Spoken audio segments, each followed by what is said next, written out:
Приветствую вас, мои дорогие друзья. С вами передача «Натхнення», «Вдохновение». И я действительно бы хотел, чтобы эти 10 минут эфира были не просто полезны, но стали словом ободрения для каждого, кто смотрит мои телепередачи. Недавно на глаза мне попалась одна книга христианского автора. Называется она «Поиски значимости». И он начинает эту книгу так, что почти всю свою сознательную жизнь люди, сами того не замечая, пытаются утверждать свое «я», удовлетворять свое «я» на основе мнения других людей. То есть, чтобы люди оценили меня и увидели мою важность, мою значимость, мою ценность.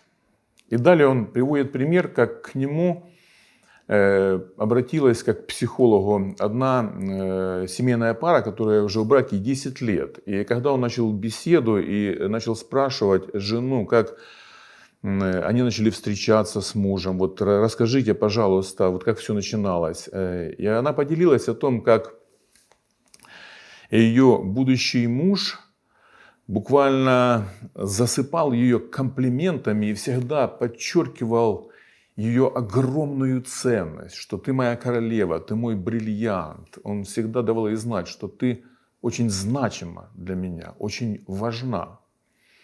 Затем они поженились, проходит какое-то время, и брак начинает трещать по швам. Вот эта вот ценность жены, ее значимость, важность куда-то испарилась. И он говорит, что если мы так с вами живем, вот когда мы пытаемся кормить свое эго, кормить свое я на основе того, что люди о нас говорят, они нас ценят, они видят нас как что-то очень влиятельное, как кого-то очень влиятельным или важным, что это рано или поздно не просто закончится, мы придем и к поражению, и к падению, и к разочарованию, и зайдем в полный тупик. И люди старшего возраста или пенсионного возраста, которые смотрят сейчас передачу, хорошо понимают, о чем я говорю. Вспомните, пожалуйста, как в молодости вам удавалось добиться значимости в жизни и важности. Вам говорили: я дорожу тобой, ты ценен в моей жизни, ты любим. Но потом те же самые люди могли вас отвергать, не замечать, делать вид, что вы для них ничего не значите, что ты никто и звать тебя никак. Я вспоминаю сейчас сестру, которая уже с Господом, которая рассказывала мне, как в советское время, после войны она вышла замуж за человека, который был главным инженером большого завода. Он был старше ее, а она была молодая, была лет 19.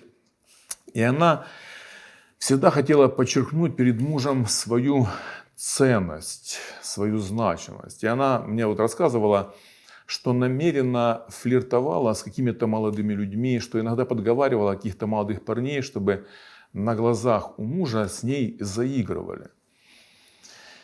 И в конце концов брак распался, она говорит, муж ушел. И вот она мне просто говорила, так знаете, исповедовалась, говорит, какая я была дура. А потом она училась опять, чтобы доказать свою значимость.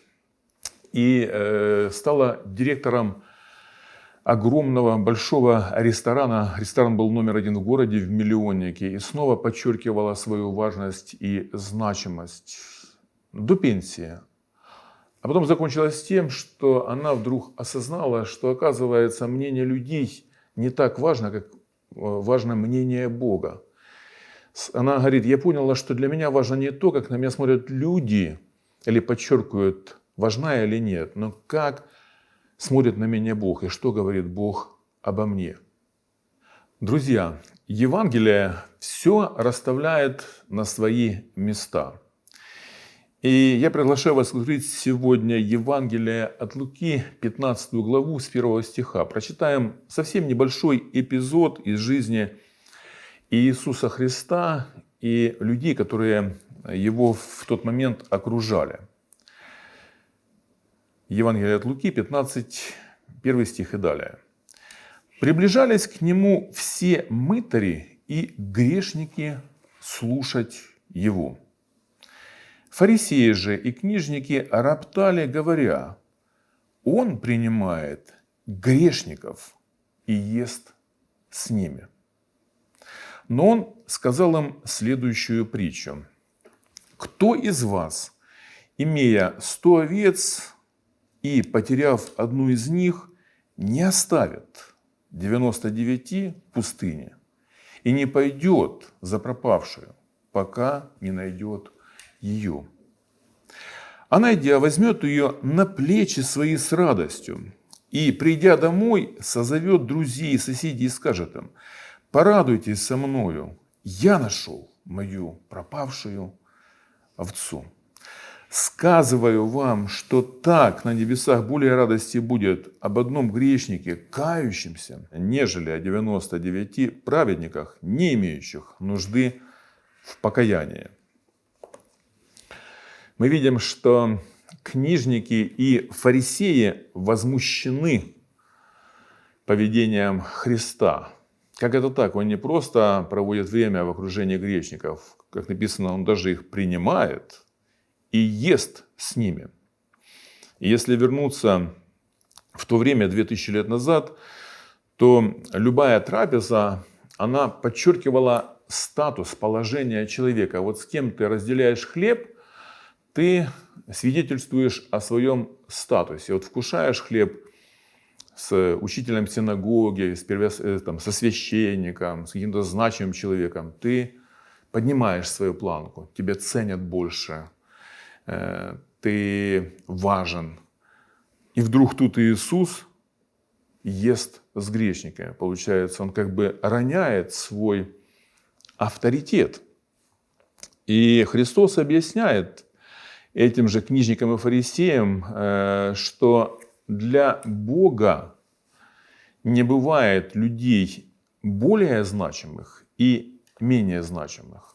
Каждый человек для Бога не просто ценен, а бесценен. И вот на этой притче он иллюстрирует. Он говорит, что вот если бы у вас было 100 овец, и одна заблудилась, вы бы что сказали? Да ладно, заблудилась, 99 осталось.